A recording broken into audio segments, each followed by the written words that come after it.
Assalamualaikum warahmatullahi wabarakatuh.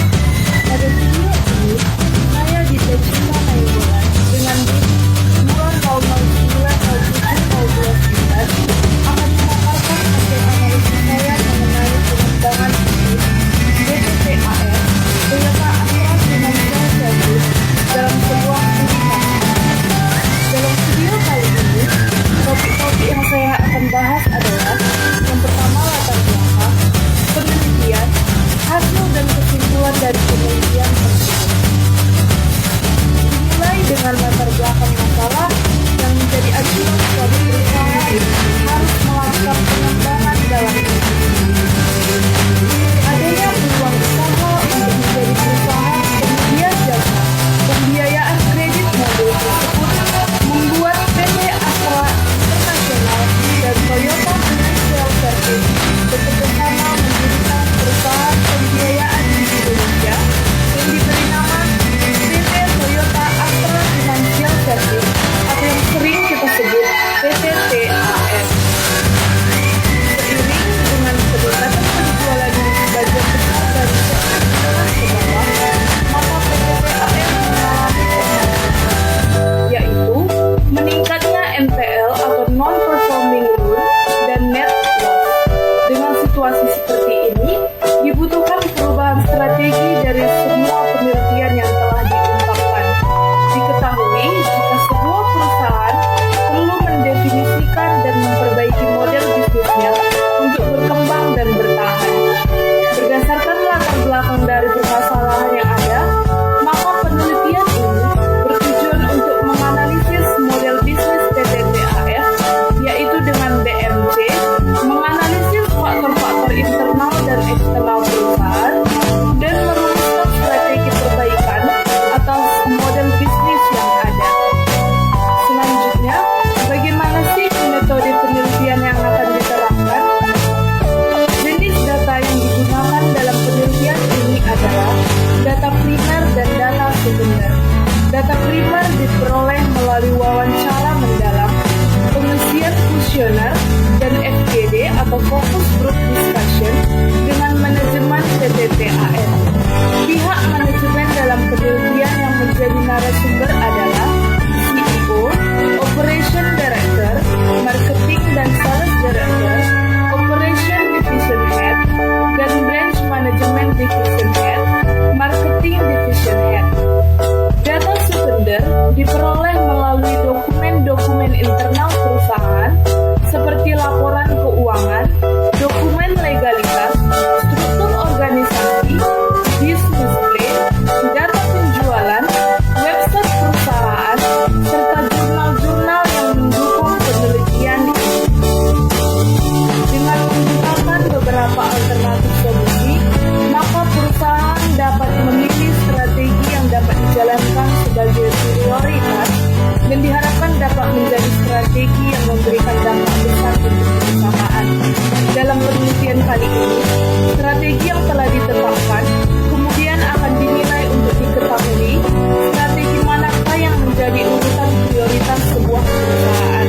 Strategi yang ada akan memiliki dampak ke faktor-faktor internal maupun faktor-faktor eksternal dari sebuah perusahaan tersebut.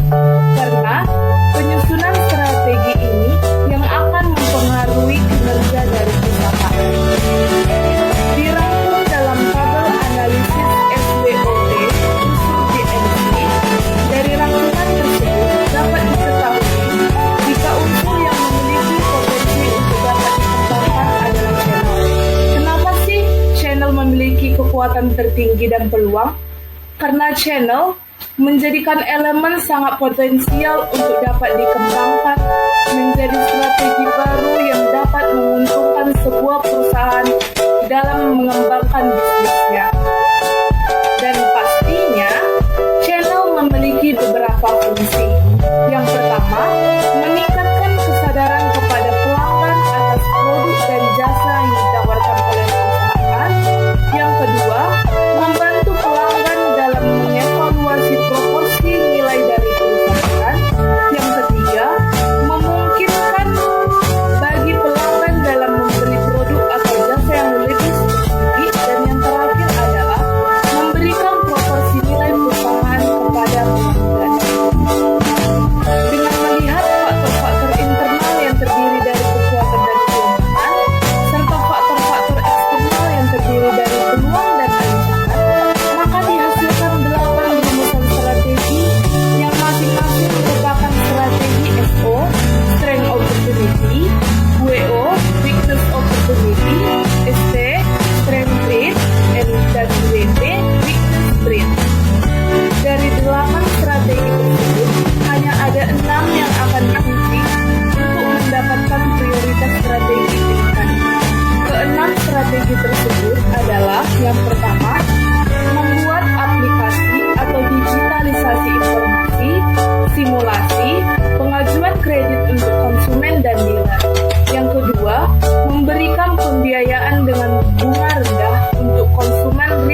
kecepatan dapat menjadi kunci dipilihnya perusahaan pembiayaan.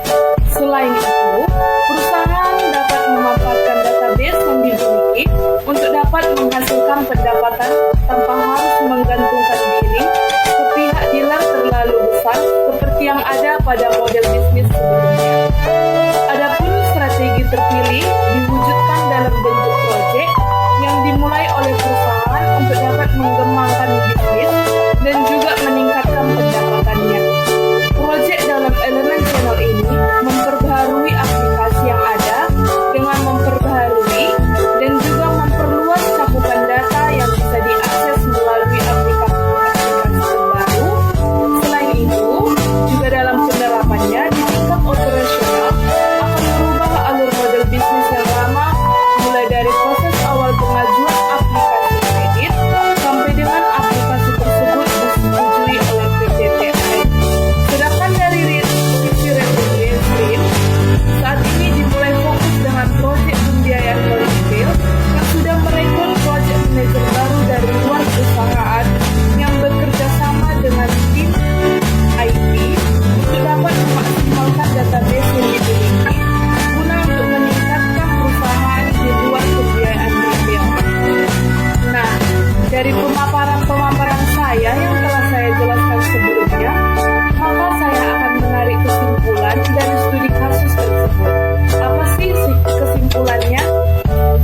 Model bisnis perusahaan saat ini masih sangat tergantung dengan pihak dealer selaku pemberi aplikasi kredit kendaraan bermotor roda 4 atau seperti mobil.